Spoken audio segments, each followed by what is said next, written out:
All right, welcome back to the Leo Squad.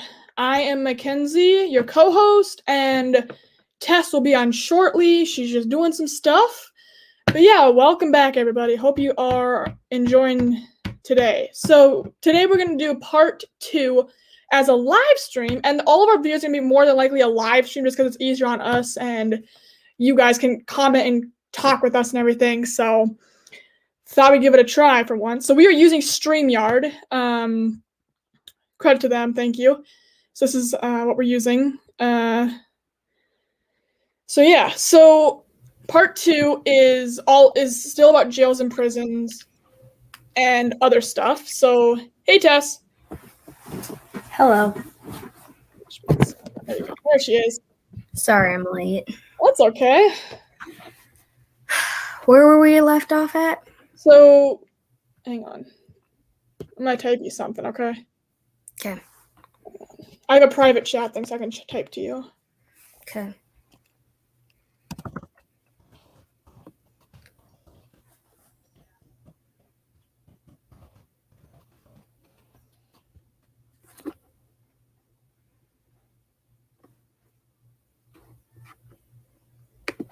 Okay.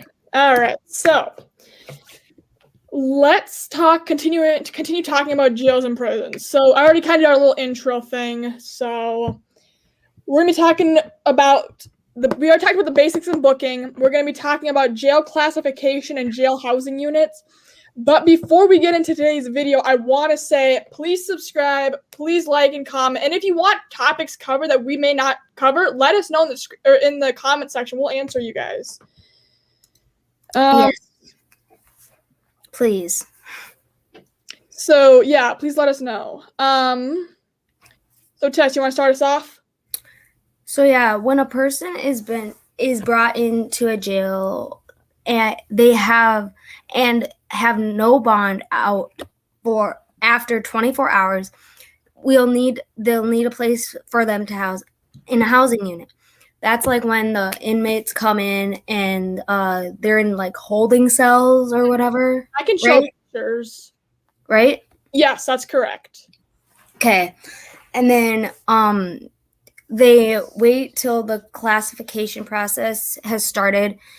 Do you want to, Mackenzie, you want to just like tell them a little bit what like the classification, like what that means, or like, yeah, like, some people might not know what like the classification process. I don't think we know or talk about that, but yeah, so just like break it down a little bit more. Yep. So what's interesting about classification is the officer does not put the inmate in a housing unit based off charges.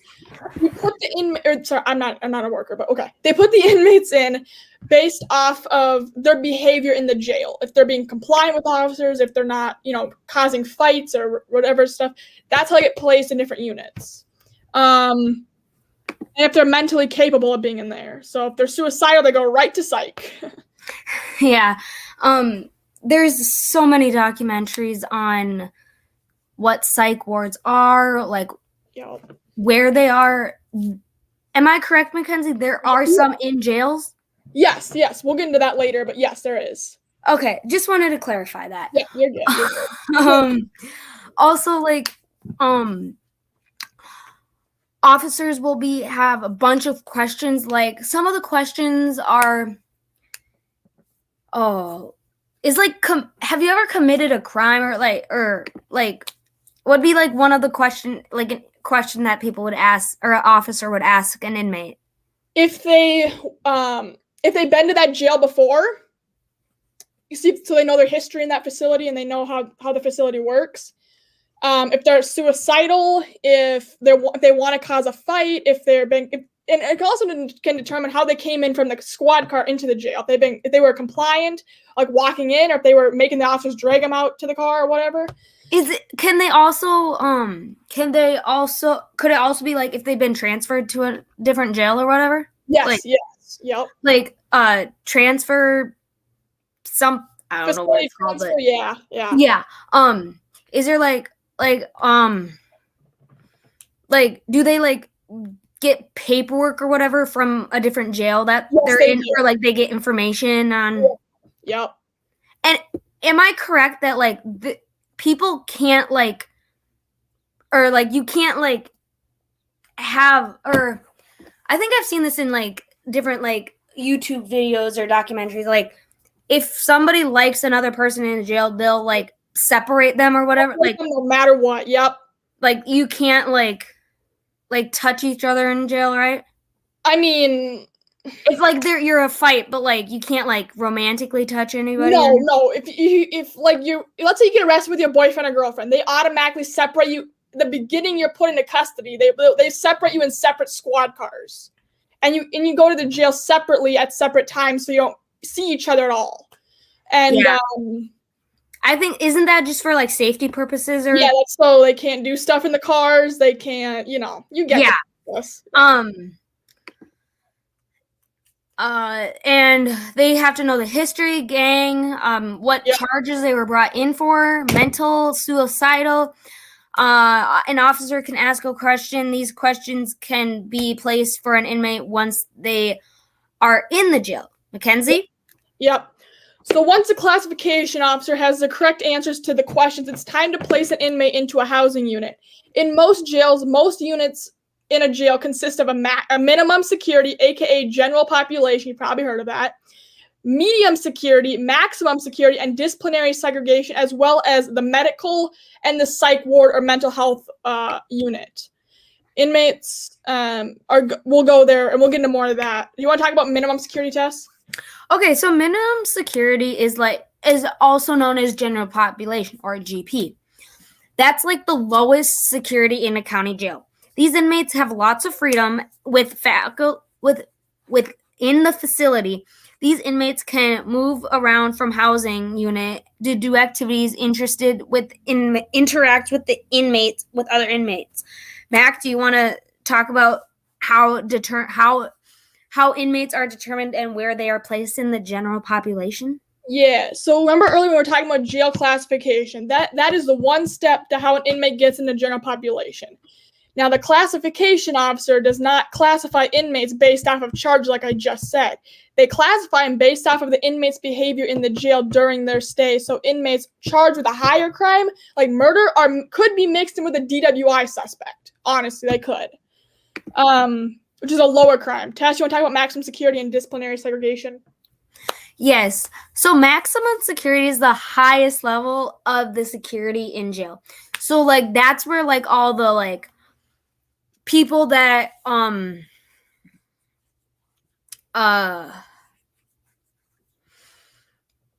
would murder be a maximum security?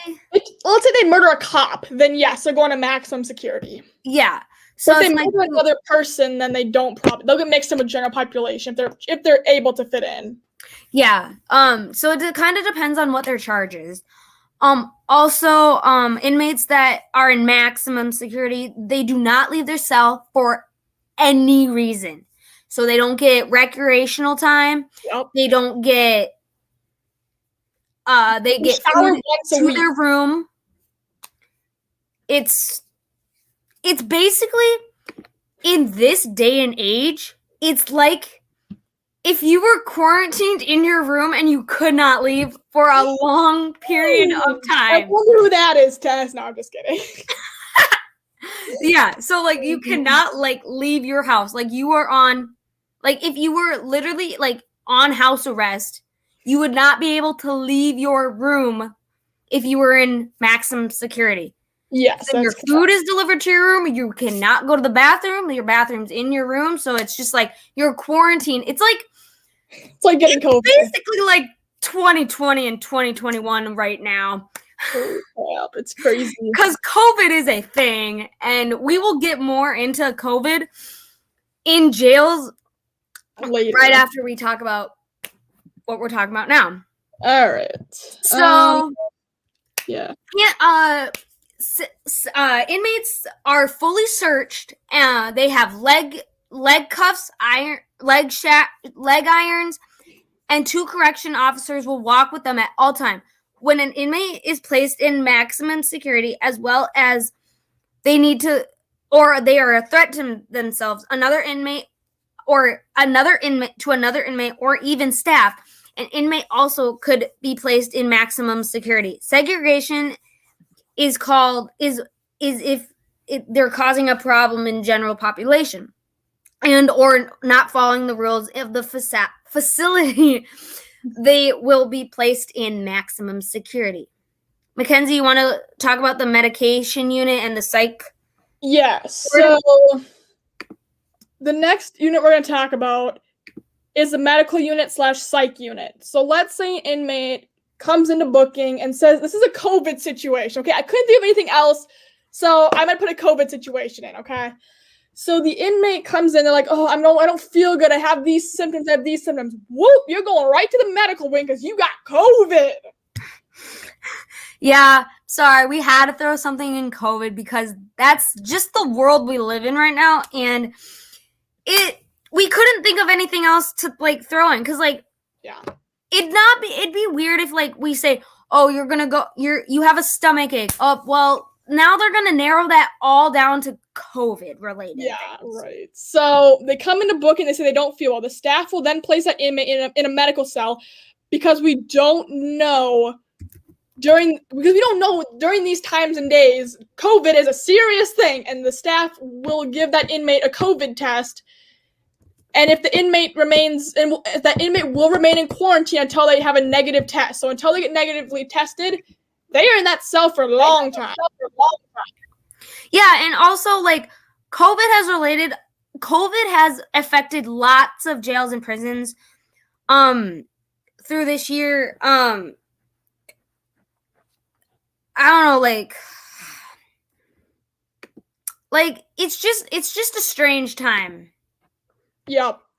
Just in general, I was trying to see like if there was a certain number of how many people in jail have actually like had COVID or had gotten tested for COVID. Mm-hmm. And also, if you want to know, know more about like COVID and stuff, then just look that up on your own. We're not COVID experts, but we can talk about it within jails and prisons because we know a lot about stuff. Yeah, and then there's also like different ways that people can get COVID like through jails. Like you would be surprised how many ways that inmates have gotten COVID. Yeah. By saliva. Yep. There's just so much. So you want to talk about the psychiatric unit, aka the psych ward? Yeah. So if inmates try to threaten themselves or hurt themselves or a staff, they will be immediately put in a special cell called a padded room. This is a cell covered in rubber and foam, and inmates, if they try to hurt themselves, the room will literally do nothing. Like it's literally like a foam room. I'm gonna show them a picture. Yeah, I'm gonna pull up a picture right now. All right. I'm gonna share my screen. Hang on. Alrighty. So, all right. So I'm gonna pull up the picture that Tess loves. Has the big hole in the floor. Remember? Oh yeah. I'm gonna share my screen. All right, so I am sharing my screen now. Can you guys see this? Hopefully. Yep. All right. So this is a padded cell. It's a normal cell door on the outside, but the inside and the walls, the floor, the ceiling is covered in foam and rubber because they don't want an inmate to kill themselves in this room, and they can't. It's impossible. Yeah, and even if they tried to, they'd not get very far because it's very hard to like hurt yourself in that type of room. But like if an inmate tries to kill themselves in their own cell, there's many different ways that somebody could actually like commit suicide in their cell, because there's like There's the bed. Like they don't even have a bed in No, it just their area. They have to big sleep on the rubber room. floor. Yeah. So in this particular cell, the only way an inmate could kill themselves is this thing right here. They could twist their ankle and They need to fix that. Like, I'm not even kidding. When I first saw this picture, I'm like, holy crap. like my foot could fit through that and easily break. I don't know what they use that thing. I think it's a drain or a bathroom. I think it's a bathroom, but okay, moving on. Yeah. Do you wanna try to see if like you can find some like leg cuffs or Yeah, for sure. So hopefully you've all have seen handcuffs and leg irons, but we're gonna pull up Peerless leg irons. Hopefully not Peerless. It's a handcuff leg iron company. So these are leg irons. They are extremely large. I wish I had a real pair to show you. I'm trying to get a real pair. Hang on. So these are huge. They're made to fit around an ankle, okay? They're not like a tiny pair of handcuffs. They're meant to fit around an ankle, and they have a long chain that to let the person walk, but they're still restricted in movement. Yeah. Do you want to show them a pair of your simple handcuffs? Yes, so I have a pair right here. I'm not a police officer in any way, shape, or form. I just have a pair of handcuffs, okay? And you only have one pair, right? Yeah, that's correct. So these, I'm gonna pull my screen back up here. Hang on, okay. All right, so these here are actually Smith & Wesson chained handcuffs. They are, they're real handcuffs that require a key and everything. So these are what suspects would go in. Yeah, and she just likes like to feel them and stuff because like it's a sensory thing, I guess. I like handcuffs. And then what other things? And also like can inmates like earn like good behavior, like if they're doing good? Yeah, that's another thing I was going to talk about. I didn't put it on the thing, but okay. Anyway, so there's a section of inmates called work inmates / trustees. Those inmates get to live in nicer quarters of the jail. They don't have handcuffs or shackles on. They get to walk around the jail like a staff member and clean, and they do all the grunt work in the jail pretty much. They're cooks, they're cleaning, they do, I don't know what else. They do laundry, they do all the basics in the jail. Just, yeah. And do you have to like earn a position? Yeah. You have to be in general population. You have to earn the trust of a staff member. Yeah, and if not, then that's when they segregate you. Or well, not segregate, like separate. Yep. There's like also different like rankings of like jails and prisons. Like there's a corrections officer, which is like the person that you'll see in documentaries and stuff, like walking around and like checking in at all the inmates and stuff. Kenzie, who else are there? Yeah, I'm trying to find like a chart that I can show them. Oh, here we go. Whoa, is this what it is?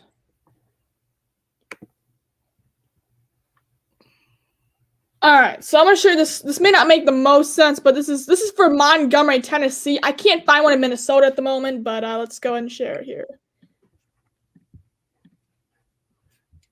So this here is a chart. This isn't really what we have in Minnesota, but it is what we're gonna have. So we have a sheriff, we have a deputy chief, we have a public information officer, but I think we have jail administration. But then we have deputies, corrections officers. Those are the lower staff, but they still have the highest priority because they deal with the inmates. And we have court services. We have the uniform. This is different. This is like for the sheriff's department, but they all have different. This isn't just for a jail apparently, but they're the court people. They're like the jail is connected to the court normally. Yes. Yes, and we can talk about that in another video. But yes, we definitely talk about that too. Is this? Okay, so yeah, hopefully that kind of sums that up part, but yeah. Well, thank you all for tuning into our live stream. If you have any comments or questions, make sure you comment down below in our YouTube channel, which is just called the Leo Squad Podcast on YouTube. And you shall find our link, and then make sure you like, comment, subscribe, and hit the little bell icon for every time we post a new video.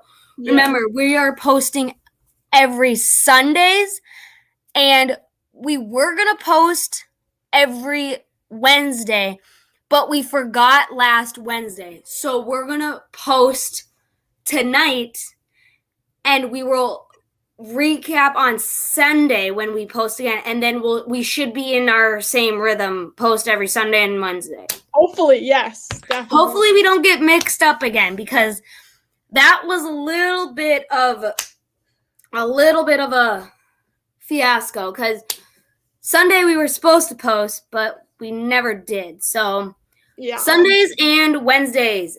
Thank you all for tuning into our live stream. Thank you all. Appreciate it.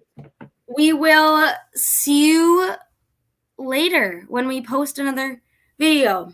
And remember, they're all going to be live streams. We're not going to just do videos. We're doing live streams because it's easier on us and it'll be easy on you guys too. Yeah, so then you can just pop on. If you have a question, just comment down below. Comment. We'll be here for you guys. All right. Thank you. Bye. Thank you guys. Bye.